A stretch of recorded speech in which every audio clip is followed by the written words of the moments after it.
Good morning. This is Faith in Our Hometown, brought to you as a community service and sponsored by Mercy Hospital, Joplin. And now, here's your host, Father Jay Friedel. Good morning and welcome to another beautiful Sunday on Faith in Our Hometown, our weekly show to talk about issues of faith that impact us as people of the greater Joplin area. Last week, my guest was Nick Lund-Malfasi. Nick is back again this week. Last week we talked about everyday moral life and decision making. Today we're going to talk about something that's a little trickier, okay? And if you will, forgive my saying so, a little trendier, a little edgier, and by all other titles, a little geekier too. Because today we're going to talk about Bitcoin, okay? And Bitcoin actually is a phenomenon that you've probably been hearing a little bit more about. If you don't know anything about it, Nick's going to explain it to some of us that may not be that familiar with all of it. But there are some moral issues that are involved with that, and there's a little tricky to kind of wade through all that kind of good stuff. So we're going to talk about trickier moral issues, but we're going to be right back after this Mercy Minute. So stick around, and we're going to come back and talk a little bit about Bitcoin. So I hope that excites you for a Sunday morning.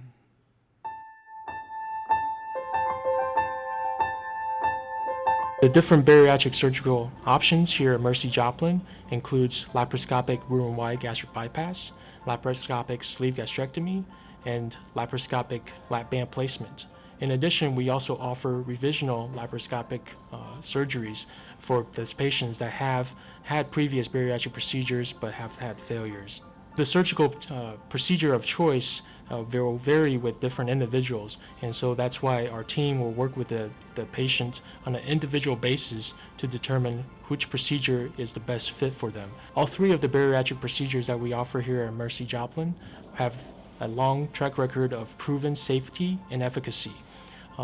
The best procedure for the individual has to be a decision to be decided between the patient and the physician.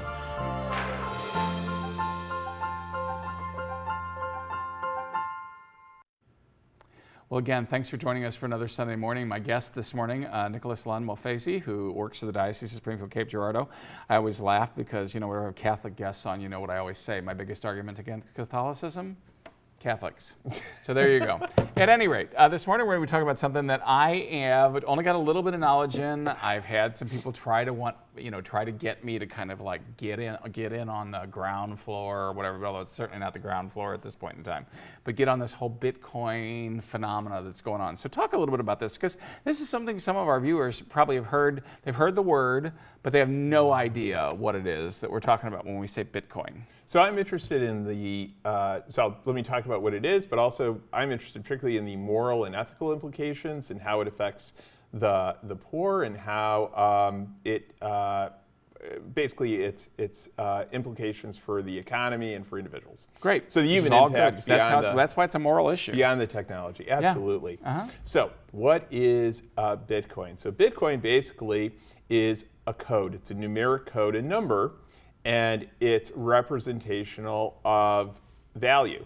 So Bitcoin is in that sense, it's geeky, right? Because it's math. Very much math. Computer, very much all math. Stuff, yeah. But on the other hand, it's not that different. I mean, so you own so many Bitcoin and you can buy and sell them for dollars. You buy Bitcoin and hold them. So for the user end, it's not that different than buying or selling francs. So if you have an account on Coinbase, Coinbase is the largest U.S. market in terms of people initially entering to buy Bitcoin.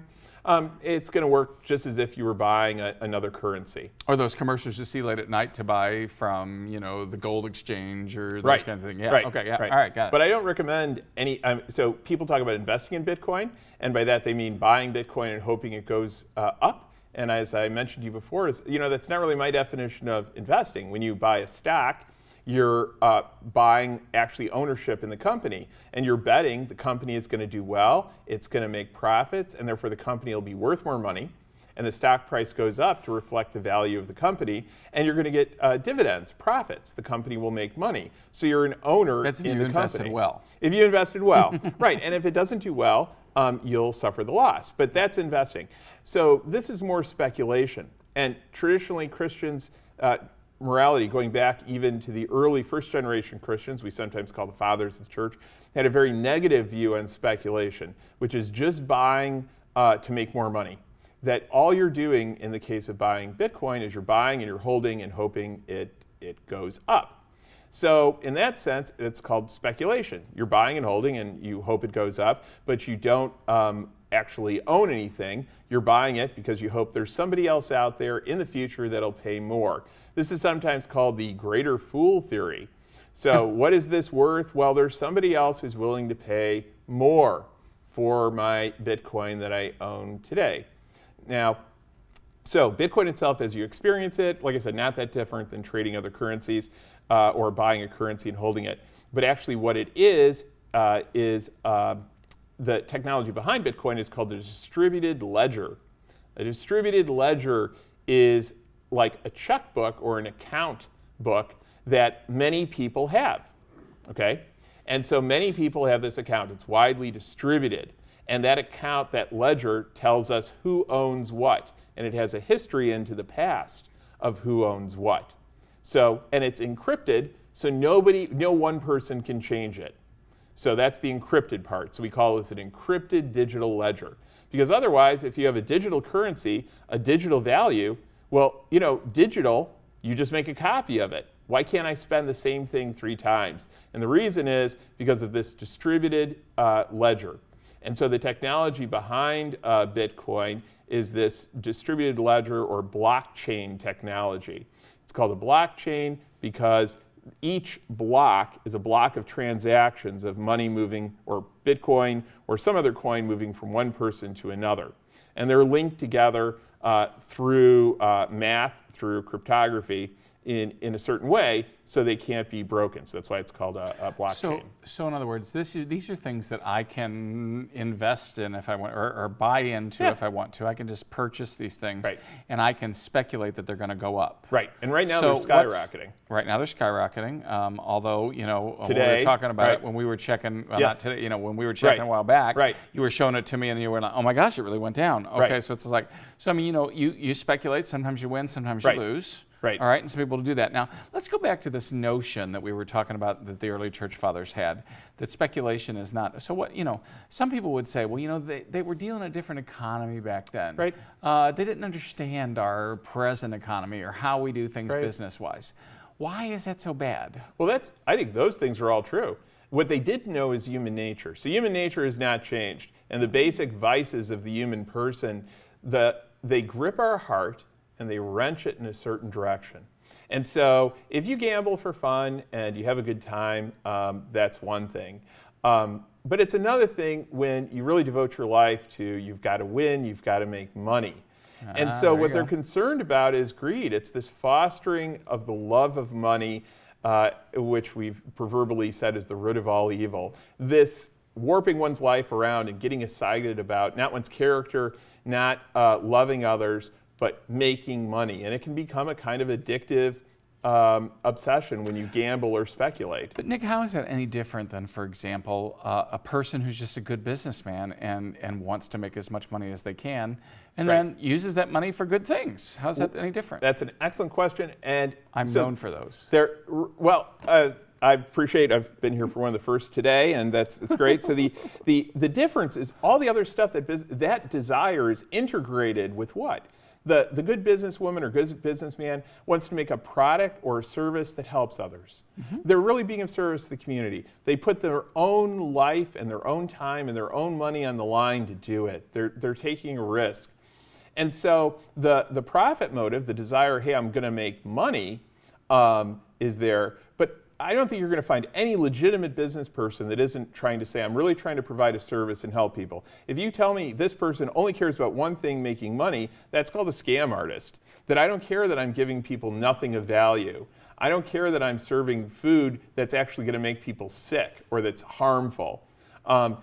Anybody in business, you're meeting real human needs. That's why people are willing to pay for it, right? And that's kind of the world of commerce. And so, so that's why I say, so it's a holy thing, it's a beautiful thing, it's a blessed thing. I think it's a terrible stereotype. There's the real key that I was trying to get to. But to see business people is only interested in, you're in business, so you just want to make a lot of money. But I've never met my brother, he's a jeweler, And yeah, he wants to make money. He's got to pay his employees. But he's a jeweler. He often tells, I want to sell beautiful things. It makes a difference. It helps people celebrate their lives. You talk to people that work as bakers and bake cakes and talk about how important this is. You talk to hairdressers and how they're there at these key moments in people's lives and help. They all find meaning. They all get paid. Yeah. But the meaning they find in the work isn't just about the money. So there's a concern and I think there. that there's a great, I think there is a great, what we would call theology of work, okay, a theology of labor that I think is really kind of important, because I didn't want, if we're going to draw some distinctions here in thinking about the moral life, and that's why this is a little bit of a trickier moral issue than some of the stuff we talked about last week, because it's just like, well, okay, is there anything wrong with being in business? Right. Is there anything wrong with trying to make a profit? Right. And the answer to those things is no. Right. But I always used to, I used to talk about these things, with more so with my colleagues in the business school when I was over in Cape Girardeau, and we'd be talking about things in the business school, and I'd say, okay, well, when's enough profit? What is, and then they'd say, well, are we asking the right questions? Is it about profit, or is it about how we move forward, and what kind of helps catapult us forward? And we can't even change the business or expand the business without making some profit and do those things. So it's all this stuff is very, very tricky and tied together. Absolutely. And again, we certainly wouldn't want to, at least I certainly don't want to, and I don't think you do either, in terms of making any of our business people in the area feel like they're doing a bad thing by running a good business. Absolutely not. Right. But so what's so different then if you invest there, or what's so different about somebody's stock portfolio and Bitcoin? Well, let me What's step back the and whole talk. thing? That's a good question. So in terms of Bitcoin itself, so I'm suggesting my own personal opinion, economic opinion, I'm not an economist, is that Bitcoin is a bubble, and bubbles tend to burst. And when they burst, a lot of people get hurt because there's no inherent value behind this. People are buying based on selling at a higher price. So my own opinion is eventually Bitcoin the bubble will burst. It's impossible to pick the top. And there's a lot of people out there who are hoping you're wrong. I think Bernard Keyes, one of the great economists, said the market can remain irrational longer than you can remain solvent. But so I don't recommend that. But I do think there's a lot behind the technology that could be helpful. So the vast majority of the world is unbanked or underbanked, and what that means is, we take for granted a currency. I have money in the bank, and tomorrow that money is worth about the same it is today. There's many people in the world that's not true. Their money, because of rapid inflation, their money is constantly losing value. There's people starving because even though they have money, that money is worthless because the government has hyperinflated their currency. There are people who their governments decided, well, you have $100 in the bank, everybody with $100, we're taking so much. And that money is going to be used to pay back our debt to other banks. This happened in Greece, and its deal with the European Union and German banks. And German banks got paid back partly because savings holders took a haircut. For those people, Bitcoin offers, eventually could offer anyway, if it becomes a stable store of value, a way to opt out of their national currency and preserve buying power. There's a promise of this technology allowing the poor to have bank accounts who right now have none. Interesting. Well, again, we are in some interesting issues here. I got some follow-up questions. This is Faith in Our Hometown. We're going to be right back after a real quick break. So stick around, and we're going to stick around for this conversation. Don't get lost. We'll all stay here together. You're watching Faith in Our Hometown on KSN TV, brought to you as a community service and sponsored by Mercy Hospital, Joplin.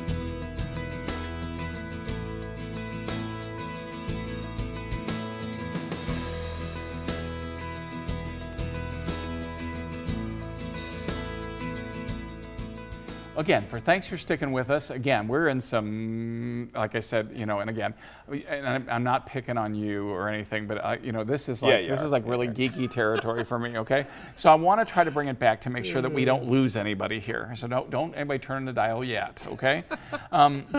So as we're talking about this whole thing, so we've got these numbers that are created that in some ways seem to be in some ways, people is trying to create a different kind of currency. That's right. In some ways. That's right. So they're trying to create a different way that in some ways might be good for the world. Correct. Okay? Right. So why would creating a different kind of currency be good for the world? Explain that to me first. So the idea is many people cannot get a bank account, and that's for all sorts of reasons. So this technology potentially allows anybody in the world to buy and sell and transfer money to someone else without needing the permission of their government, without using a bank account that can be frozen, without having to worry about inflation. So that's the long-term goal. And in other That's not places true in the world, today. and I think we got to acknowledge this, most of that stuff we don't have to worry about here in the U.S. Absolutely right. We are very fortunate to live in the United States, and these are not, I have a bank account, I'm fully, we do not realize how fortunate we are. We have a currency that's quite strong, but many, many people in the world don't. And so that's where this thing could be an advantage. Again, the tricky moral issues. Mm-hmm. This could be a really good thing for other people in the world and for other things, as long as it lasts and it holds. Right, once it becomes an actual currency. Right now, that's part of the problem with speculation. So if the price of Bitcoin is going up and down by 10% a day, then it's not a very good currency. A currency is something that has to hold its value and mostly is used for exchange. Right now, it's mostly used for speculation. So the long-term maturity of this technology or this possible digital currency involves that phase has to go away. So the bubble has to burst for this to reach its promise of something people can use for exchange. Right now, people are buying and holding rather than using it actually to buy other products. Although, can you use it to buy other products? You can. There's hundreds and hundreds of places that take Bitcoin or other altcoins. Now, it's just and altcoins and all those things. I learned this while we were getting ready for the show. But altcoins and Bitcoins and all kinds they're all just different kinds of the same kind of creature. Yes. That is this alternative currency, if you will, that is Bitcoin. They're all digital currencies, and they're generally based on a distributed digital ledger. Okay, which is that stuff you were talking about in terms of the structure of how they hold it all together. Kind of a checking or a ledger that everybody has, but nobody can change by themselves. Correct. Okay. So.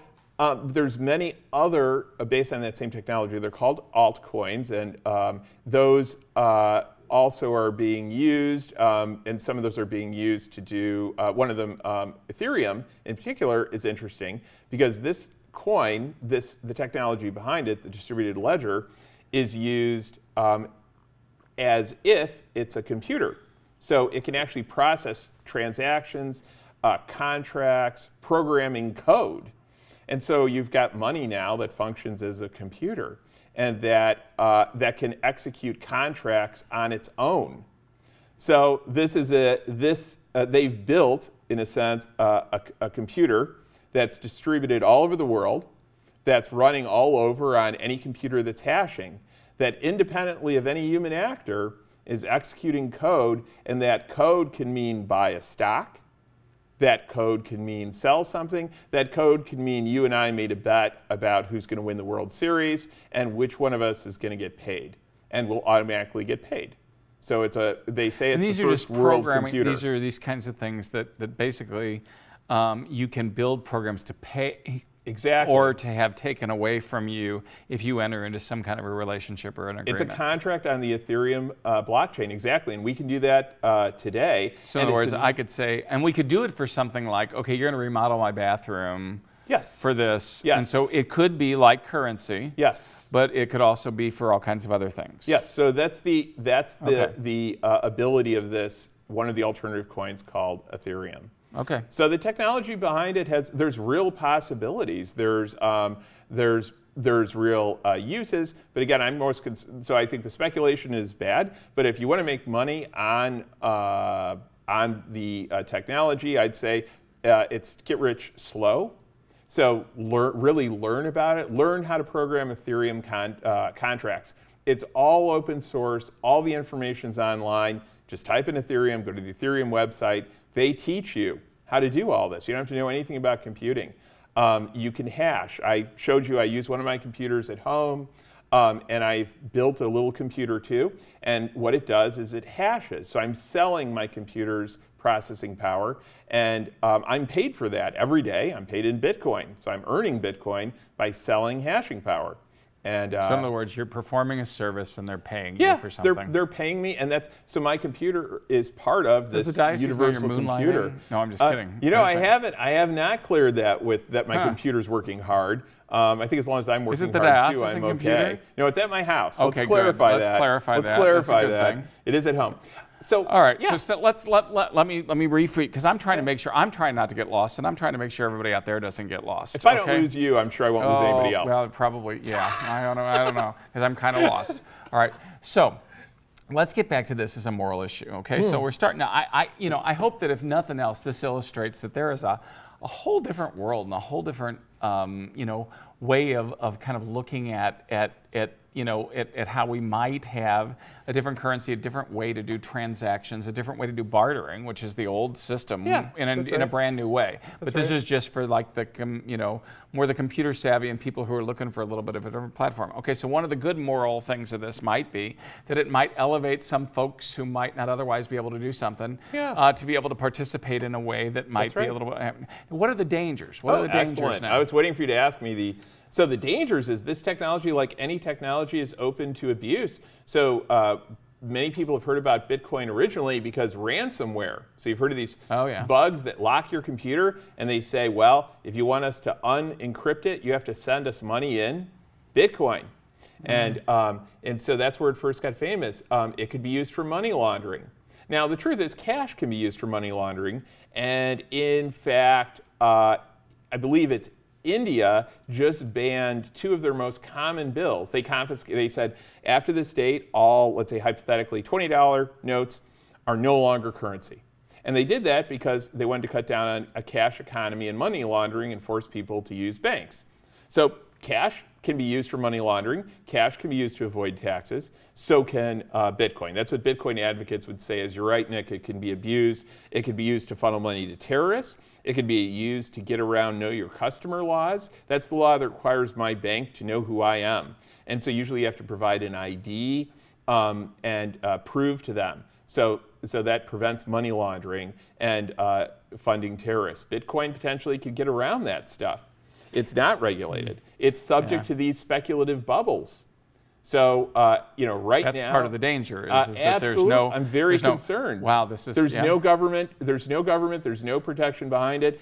And if it drops and you lose all your money, guess what? You're out of luck. It's not like your savings and loan where you're federally insured. If you're hacked, hacked and you lose, if my bank is robbed and they take the money, I'm insured. I get it all back. If I'm hacked and they take my Bitcoin, you're out of luck. You're done. Same thing with, hey, if there's a bug in the code. There's a software bug in the code in Ethereum at one point, and I forget the exact amount. I'm going to say 60 million. I think it was a 60 million loss. And people said, whoa, wait a minute now. We need to roll back the code. Other people said, no, code is law. Huh. And you don't get your money back. That's this whole point. The code is law. And they said, well, this is unconscionable. And they said, well, then do something else. And in fact, they did roll back the code, and it's split. It's called a fork. There's two kinds of Ethereum. Ethereum Classic, which are the law people that said the code is law, and the standard Ethereum, and those people said, no, roll it back so people get their money back. Yeah. So it's subject to abuse, but arguably so is the dollar, so is the internet. Sure. Right. Well, this is interesting because, I mean, like I said, this is becoming more and more a thing in the news, and I guess it will be, because, some of these things, it seems like maybe it'll have a shelf life of a certain period of time, but it could go on for a long, long time. It's hard to call the top of the bubble, but when this bubble breaks, my concern is in other countries, there are people mortgaging their houses. I mean, you're going to see suicides, you're going to see people jumping, you're going to see a lot of the suicides overseas take place with pesticides. I mean, I expect this to be, when this bubble crashes and some people lose everything and they've put everything into it, I mean, there's a real human cost to speculative bubbles. So when the Federal Reserve or other government agencies try to slow down the economy, or they're worried about a speculative bubble in whether it's housing or the stock market, they're actually trying to protect real people. There's no way to do that for Bitcoin. So that speculative bubble is just going to grow and grow and grow until it pops. And most people think that, I mean, whether it's Warren Buffett, whether it's name anybody else in finance, the view is universal. I mean, there's nobody there who's saying, no, Bitcoin's only going to go one direction and it's going to go up 1,000% every year eternally. That's just, eventually that will not happen, and it's likely to end badly. Yeah, it's interesting. We've been talking about Bitcoin, and for some of you, you may be just as confused now, or maybe even more confused than when we started the show. And I apologize for that. We just thought we'd try something that was just a little bit different today. And I have one of my favorite geeks in the world to help launch that thought of doing that. If you hated this show, you're just gonna have to tell us. It's the last of Bitcoin. But the deal is the last of it. One episode we'll of Bitcoin. see what happens. Trust me, it won't, because my brain won't be able to handle it. But we are talking about the pros and the cons. We're talking about, and again, it's not my job to tell people how to invest, not to invest, whether it's good, whether it's bad. But there are some dangers and there's some tricky moral issues around it. And I think it's always important for us to remember that as we kind of move forward with something that's new and speculative, that there are ramifications, and especially when there are people involved. Now, some people are going to say, hey, it doesn't matter, and some people are going to say, wait a minute, it really does matter, and people need to be protected. Yeah. We'll see. We're going to be right back after this Mercy Minute. Don't go away, and when we come back, I'm going to try to wrap this whole thing up. The SANE program, or Sexual Assault Nurse Examiner program, is a program established to provide a coordinated, specialized care to patients or women or men who've been the victim of sexual assault. The SANE program is really designed to be a collaborative community response to sexual assault. It's really important to make sure that it's not just the report or the forensic, but they get all of the testing that might be needed for their health. It's also important to know that you don't need to know if you want to press charges or not. We don't get law enforcement involved unless you request it. I just want to express to the victim that it is never your fault. You always have the right to say no, and that it's your body. So if you say yes one time, it doesn't mean every time. I think it's important that sexual assault victims remember they've been victims of a crime, and crime victims do not pay for those services.